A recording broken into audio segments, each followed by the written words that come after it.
The explosive dynamic between Mary and Brandan worries me more and more. After spending nearly 24 hours a day video chatting with Mary, Brandan eventually traveled to the Philippines to be with her on Monday's episode of 90 Day Fiancé. The other way, but they had a major argument before he ever arrived because of Mary's strong jealousy. Hello everybody, welcome to my channel. My name is Alina. Keep watching for more interesting details, and don't forget to subscribe. So let's start.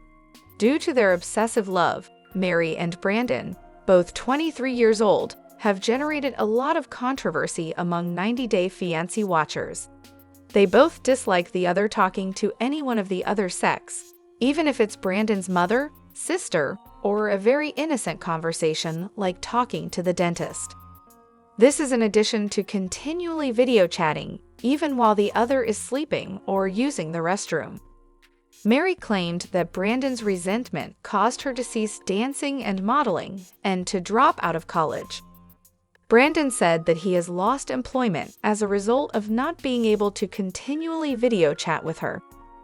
Brandan revealed on Monday's show that he only had $250 in his bank account since he had been giving Mary almost all of his money because they were constructing a home for them to reside in the Philippines. He thought he had given her between $50,000 and $60,000 total. There was no going back for Brandan, even though his godparents, who allowed him to live in an RV on their property rent-free, kindly warned him that it troubled them because his relationship with Mary might not work out, and the two hadn't even met in person yet.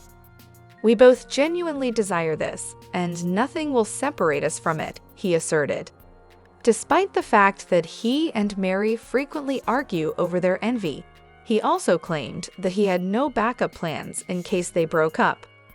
"My only plan is for me to go to the Philippines and be with Mary," he declared.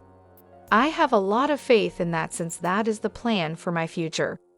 His mother, who he recently reconciled with after a tumultuous childhood due to her losing custody of him after failing a drug test, sobbed as she bid him farewell at the airport. Brandan's mother opposes his connection with Mary since it has made it difficult for her to get to know her son better, but she reaffirmed that if things weren't going well in the Philippines, he could call her at any moment. Brandan had to take 3 planes to go to Mary's home in the Philippines from Oregon. Although Brandan had no control over who he sat next to, Mary became unhappy when she demanded to check who he was seated next to just 20 minutes into the first trip when he was able to access the internet. She messaged him, saying, "You always want to be with girls." Brandan insisted he wasn't speaking to the woman, but when Mary grew angrier and angrier, he claimed it left him scatterbrained.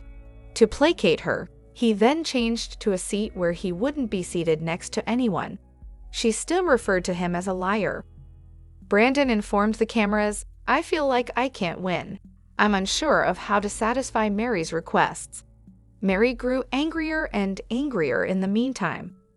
When he informed her that his first flight was complete, she replied with F***Q. F*** your girl, I say. She once more accused him of always sitting close to girls, even though he wasn't when he boarded the second flight. She continued to scold him, referring to him as a cheater and a liar, and telling him via text that she didn't want to see him and that she was done. Brandan remarked, "I can only put up with it for so long, since it's just become usual for us to argue and overthink things when on the phone. I'm quite concerned about whether moving to the Philippines and committing to live there for the rest of my life is the appropriate decision."